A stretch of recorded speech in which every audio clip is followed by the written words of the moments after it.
Hi friends, welcome to Hollywood June. படத்தோட story என்னென்னா, ஒரு பையன் நிறைய பொண்ணுங்களை ஏமாற்றி பணம் சம்பாதிக்கிறது தான் இந்த படத்தோட ஆன்லைன் ஸ்டோரி. இந்த படத்தில் சோஷியல் மெசேஜ் என்ன சொல்ல வராங்கன்னா, பெண்களை இந்த சமூகத்தில் எப்படிலாம் பயன்படுத்துகிறாங்க அப்படிங்கிறத நல்ல அழுத்தமாக இந்த படத்தில் சொல்லியிருக்காரு. அறிமுக இயக்குனராக இந்த படத்தை நல்லாவே கொண்டு போயிருக்காருன்னு சொல்லலாம். ஃபர்ஸ்ட் ஹாஃபில் இது என்னென்னா, நாகர்கோவிலில் இப்போ காசின்னு ஒரு இஷ்யூ நடந்திருக்கும். உண்மையாக நடந்த கதையை தான் ஒரு படம் எடுத்திருக்காரு. அந்த காசி இஷ்யூவை அப்படியே இந்த படம் எடுத்திருக்காரு. ஃபர்ஸ்ட் ஹாஃபில் காசி ஒரு ஃபிசியோதெரபிஸ்ட்டாக இருப்பார். அவர் எங்கே பார்த்தாலும் நல்லவன் நல்லவன்னு சொல்லுவாங்க. அந்த காசியை காணுன்னு சொல்லிட்டு ஒரு கம்ப்ளைண்ட் வரும். அதை வச்சு விசாரணை முன்னெடுப்பாங்க.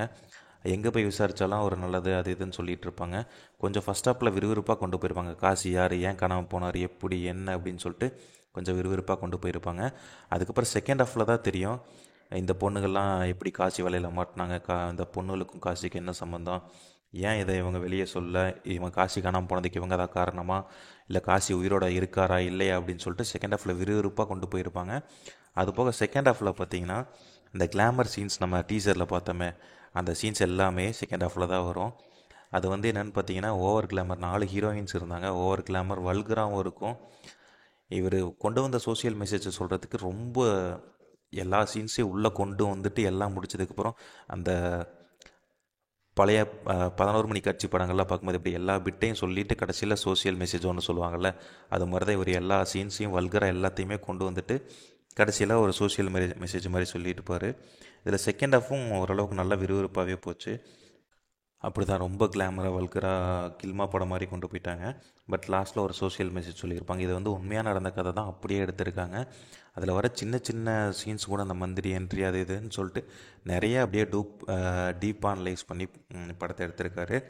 ஆனால் இன்னும் கொஞ்சம் ஸ்டோரியில் கொஞ்சம் கரெக்ஷன்ஸ்லாம் பண்ணியிருந்தேன்னா இன்னும் கொஞ்சம் படம் ரொம்ப இதாக வந்திருக்கும். அது போக ரொம்ப கிளாமர் சீன்ஸ், ரொம்ப 4 ஹீரோயின், ஒரு ஹீரோயின்னாலே இங்கிலீஷ் படம் ரேஞ்சுக்கு ஆயிரும். இதில் 4 ஹீரோயின் இருந்தாங்க. இந்த படத்தோட ப்ளஸ் என்னன்னு பார்த்தீங்கன்னா, கரெக்டாக அந்த ஆக்டிங் பார்த்தீங்கன்னா, பாலாஜி முருகதாஸ், பிக் பாஸோட பாலாஜி முருகதாஸ் நடிச்சிருப்பார். அவர் கரெக்டாக படத்துக்கு என்ன வேணுமோ அதை கரெக்டாக இயக்குனர் அவர்கிட்ட வேலை வாங்கியிருக்காரு. கரெக்டாக அந்த சீன்ஸ் மட்டும் ஓவர் ஆக்டிங் இல்லாமல் நடிச்சிருக்காங்க. அதே மாதிரி தான் ஹீரோயின்ஸ் சாக்ஷி, சாந்தினி, ரக்ஷிதா மகாலட்சுமி, அந்த டீசரில் பார்த்த கிளாமர் சீனோட நிறையா கிளாமர் சீன்ஸ் உள்ளே இருக்குது. நீங்கள் போய் பார்க்கலாம் படத்தை. காயத்ரி, இது மாதிரி 4 பேர் நடிச்சிருக்காங்க. ப்ளஸ் சுரேஷ் சக்கரவர்த்தி, சிங்கம்புலி அவங்களாம் நடிச்சிருக்காங்க. கேரக்டர்ஸ் கரெக்டாக கொண்டு வந்திருப்பாங்க. அது போக பார்த்திங்கன்னா, மியூசிக் எங்கே வரணுமோ கரெக்டாக அந்த இடத்துல வந்திருக்கும். ஸோ அதனால் படத்தோட ப்ளஸ் நல்லா மியூசிக்கு கரெக்டான இடத்துல இதெல்லாம் பண்ணியிருப்பாங்க. மைனஸ் என்னன்னு பார்த்தீங்கன்னா, இந்த சீன்ஸ் அடிக்கடி அப்படியே ஜம்ப் ஆகிற மாதிரி எனக்கு ஃபீல் ஆச்சு. சில சீன்ஸ் பார்த்துட்டு இருக்கும்போது டக்குன்னு அப்படியே கட்டாயம் அடுத்ததுக்கு ஜம்ப் ஆயிரும். எடிட்டிங்கில் மிஸ்டேக் இருக்கிற மாதிரி எனக்கு தோணுச்சு. அதுக்கப்புறம் இந்த படத்தை பார்க்கலாமானா பார்க்கலாம், நல்லா இருந்துச்சு. ஃபர்ஸ்ட் ஆஃப் யாரு காசி யாரு காசின்னு ஓரளவுக்கு விறுவிறுப்பாக எங்கே போனால் எப்படி காணாமல் போனால் நல்லவன்னு சொல்கிறாங்க அப்படி இப்படின்னு விறுவிறுப்பாக போகும். அதுக்கப்புறம் ஒரு பெரியவர் மேலே சந்தேகம் வரும். அதுக்கப்புறம் அப்படியே மாறி மந்திரி உள்ளே வருவார். அதுக்கப்புறம் செகண்ட் ஹாஃபில் இந்த 4 பொண்ணுங்க வருவாங்க.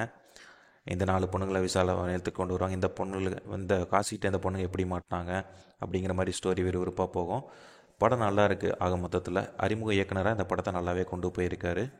அது போக இந்த படத்தை ஃபேமிலியோடு பார்க்கலாமான்னு கேட்டிங்கன்னா, ஃபேமிலியோடு பார்க்க முடியாது. 18+ மட்டும்தான்.